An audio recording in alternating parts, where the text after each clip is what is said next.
बच्चों ध्यान दीजिएगा।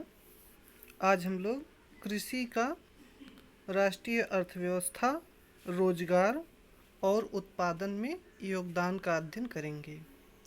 तो आइए देखते हैं कि कृषि का राष्ट्रीय अर्थव्यवस्था में, रोजगार में और उत्पादन में इसका क्या योगदान है।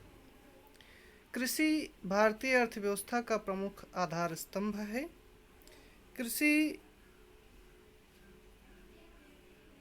भारतीय अर्थव्यवस्था का प्रमुख आधार स्तंभ है, यानी कि कृषि के माध्यम से अर्थव्यवस्था को काफ़ी बल मिलता है। सकल घरेलू उत्पाद में कृषि के योगदान का अनुपात 1951 से निरंतर घटने के उपरांत भी यह 2010 और 2011 में देश की लगभग 52% जनसंख्या के लिए रोजगार और आजीविका का साधन थी।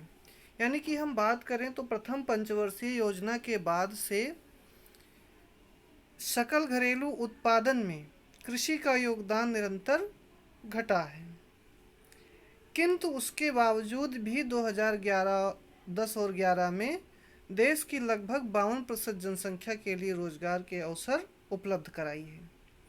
कृषि का सकल घरेलू उत्पादन में घटता अंश गंभीर चिंता का विषय है। बच्चों, सकल घरेलू उत्पाद जिसे जीडीपी कहते हैं, ग्रॉस डोमेस्टिक प्रोडक्ट, तो इसमें जो कृषि का अंश घटा है तो वो एक गंभीर चिंता का विषय है, क्योंकि कृषि में किसी भी प्रकार की गिरावट और प्रतिरोध अर्थव्यवस्था के अन्य क्षेत्रों में गिरावट लाएंगे। अन्य क्षेत्रों में जैसे आप लोगों ने पढ़ा होगा प्राथमिक क्षेत्र, द्वितीयक क्षेत्र और तृतीयक क्षेत्र। तो कृषि आप जानते हैं किस क्षेत्र में आती है, ये प्राथमिक क्षेत्र के अंतर्गत आती है। तो उसमें जो गिरावट होगी, किसी भी प्रकार की गिरावट और प्रतिरोध अर्थव्यवस्था के अन्य क्षेत्रों में गिरावट लाएंगे, जो समाज के लिए व्यापक निहितार्थ हैं, यानी कि समाज पर उनका व्यापक प्रभाव पड़ेगा। कृषि के महत्व को समझते हुए देश की सरकार ने इसके आधुनिकीकरण के लिए भरसक प्रयास किया है। यानी कि जो कृषि है उसका आधुनिकीकरण किया जाए। आधुनिकीकरण से तात्पर्य कृषि में नवीन कृषि यंत्रों का प्रयोग किया जाए, नए नए रासायनिक खादों का और बीजों का, कीटनाशकों का प्रयोग किया जाए। ऐसा हमारी सरकार निरंतर प्रयास कर रही है। भारतीय कृषि में सुधार के लिए भारतीय कृषि अनुसंधान परिषद एवं कृषि विश्वविद्यालयों की स्थापना, पशु चिकित्सा सेवाएं और पशु प्रजनन केंद्र की स्थापना, बागवानी विकास, मौसम विज्ञान और मौसम के पूर्वानुमान के क्षेत्र में अनुसंधान और विकास को वरीयता दी गई है। ध्यान दीजिएगा बच्चों, जो हमारी सरकार है वो कृषि के महत्व को समझते हुए लगातार इसमें नवोन्मेष कर रही है, नए नए विकास कर रही है। चाहे वो कृषि अनुसंधान परिषद की स्थापना के माध्यम से हो, चाहे कृषि विश्वविद्यालयों की स्थापना के माध्यम से हो, या पशु चिकित्सा सेवाएं हो, यानी कि कृषि के साथ साथ में पशु भी जुड़े होते हैं, इसीलिए इसमें पशु चिकित्सा सेवाओं के ऊपर भी जोर दिया जाता है। और पशुओं में उन्नतिशील प्रजाति के लिए पशु प्रजनन केंद्र की स्थापना की गई है। और बागवानी विकास, यानी कि आप फसलों में बागवानी फसल भी पढ़ा है, तो बागवानी की फसल जो उत्पादित करना चाहते हैं उनसे संबंधित बागवानी विकास से संबंधित तमाम कार्य किए गए हैं। और मौसम विज्ञान से संबंधित, जैसे मान लीजिए कि कब बारिश होने वाली है, कब आंधी तूफान आने वाला है, किस समय में किसान अपनी फसल की कटाई कर सकते हैं, बढ़ाई कर सकते हैं, तो इससे संबंधित तमाम प्रकार की जानकारियाँ समय समय पर प्रसारित की जाती हैं। तो ये सारे कार्य जो है हमारी सरकार के द्वारा विभिन्न चैनलों के माध्यम से प्रसारित करवाया जाता है। अब आइए हम लोग एक तालिका के माध्यम से कृषि का सकल घरेलू उत्पादन में जो महत्व है, जो आंकड़ा है, उसका अवलोकन करते हैं। तो ध्यान दीजिएगा, एक तालिका आपके समक्ष प्रस्तुत है जो कि भारत सरकार के forest sustainable and more inclusive an approach to the 12 5 year planning commission government of India 2011 के द्वारा प्रसारित किया गया है।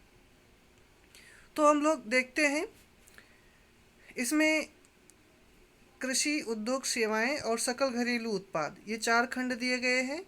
और ये आंकड़ा 2002 से 2007 और 2007 से 2012 यानी कि 5-5 वर्ष के 2 पंचवर्षीय योजनाओं का आंकड़ा यहाँ पर जारी किया गया है। तो इसमें जो 10वीं पंचवर्षीय योजना थी उसमें कृषि में 1.7 और 11वीं में 4.1, और जो लक्ष्य रखा गया था वो फर्स्ट लक्ष्य रखा था 4.0% और सेकेंड लक्ष्य 4.2% रखा गया था कृषि में।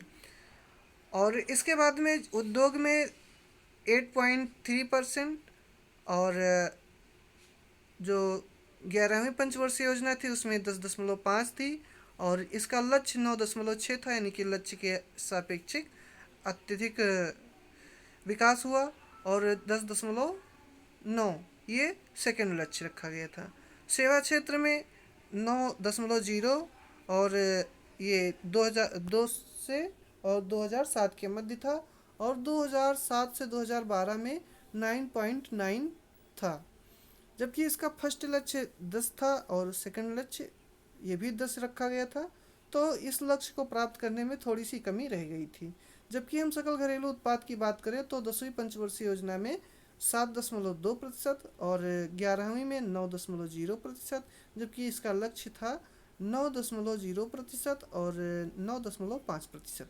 तो इस प्रकार से अगर उपरोक्त तालिका से देखा जाए, स्पष्ट किया जाए, तो पता चलता है कि पिछले वर्षों में सकल घरेलू उत्पाद में वृद्धि हुई है, क्योंकि 7.2 था जो कि बढ़ करके 9.2 हुआ है। लेकिन इससे देश में पर्याप्त मात्रा में रोजगार के अवसर उपलब्ध नहीं हो रहे हैं। कृषि में विकास दर कम हो रही है, जो कि एक चिंताजनक स्थिति है। वर्तमान में भारतीय किसान को अंतर्राष्ट्रीय प्रतिस्पर्धा से भी एक बड़ी चुनौती का सामना करना पड़ रहा है। कैसे करना पड़ रहा है? क्योंकि सरकार अंतर्राष्ट्रीय व्यापार में अपनी फसल को खरीद सकता है और मतलब निर्यात कर सकता है, और दूसरे देश की फसलों को आयात भी कर सकता है। तो इससे जो भारतीय किसानों के पास प्रतिस्पर्धा थी वह बढ़ी है।